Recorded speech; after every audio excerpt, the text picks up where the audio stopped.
Le 15 septembre à Paris, au Palais du Luxembourg, a eu lieu un petit déjeuner de présentation de la Semaine de la créativité et de l'innovation, organisée par l'Institut Mines Télécom Business School et l'association Expression de France. Cette 6e édition de la Semaine de la créativité et de l'innovation aura lieu du 2 au 6 novembre 2020, avec 450 étudiants de Master 1 d'Institut Mines Télécom Business School et de Télécom Sud Paris. La semaine sera organisée autour de 3 thématiques: le transhumanisme, la renaissance de l'industrie française, les cybervirus. La semaine de la créativité et l'innovation est faite tout simplement pour donner la possibilité aux étudiants de sortir de leur domaine de prédilection, celui qu'ils ont choisi, en l'occurrence la technologie. En effet, nous avons beaucoup d'ingénieurs parmi nous. Et à côté des ingénieurs, nous avons aussi des étudiants managers qui, eux, apprennent à anticiper et à définir les stratégies de croissance des entreprises. Alors, la semaine de la créativité et de l'innovation, c'est important pour l'école, c'est important pour la formation de nos étudiants.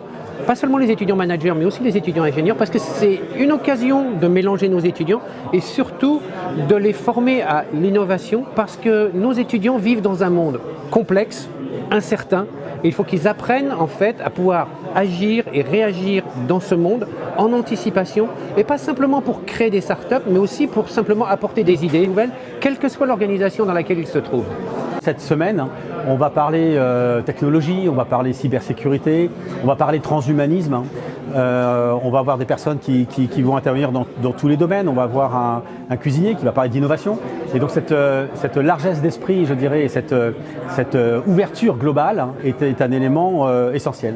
Par rapport au thème que je vais traiter, qui est le transhumanisme, son histoire, le contexte, le futur, lorsqu'on parle d'innovation, on parle de création, de rupture, d'innovation incrémentale, et évidemment les technologies du transhumanisme sont impactées par ces différents domaines.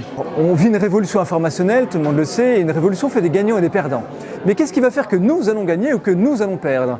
Eh bien, ça dépend de la maîtrise des nouvelles règles numériques. Et mon sujet, c'est ça, c'est une réflexion sur les nouvelles règles numériques. Ce que je vais faire pendant la semaine de la créativité, c'est de façon très condensée, en fait, ce que je fais moi dans mon quotidien. Donc moi, je suis directrice de la stratégie et de l'innovation, donc comme je vous disais, d'une grande entreprise.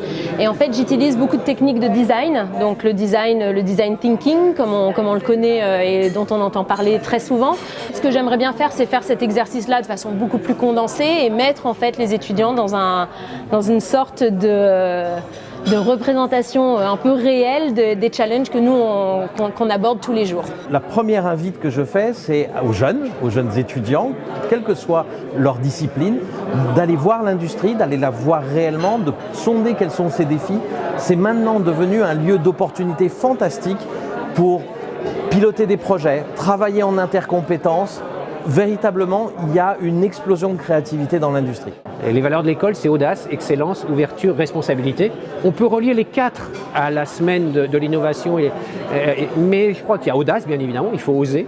Et puis il y a responsabilité, parce que oser et être innovant, être créatif, c'est pas pour n'importe quoi, c'est pas n'importe comment, c'est en ayant un sens de l'impact que l'innovation, ce qu'on va créer, va avoir sur l'ensemble des parties prenantes, sur la société, sur les autres personnes, sur l'environnement, et intégrer cette dimension-là dans les choix, les orientations qu'on donne à ces idées, à ces innovations.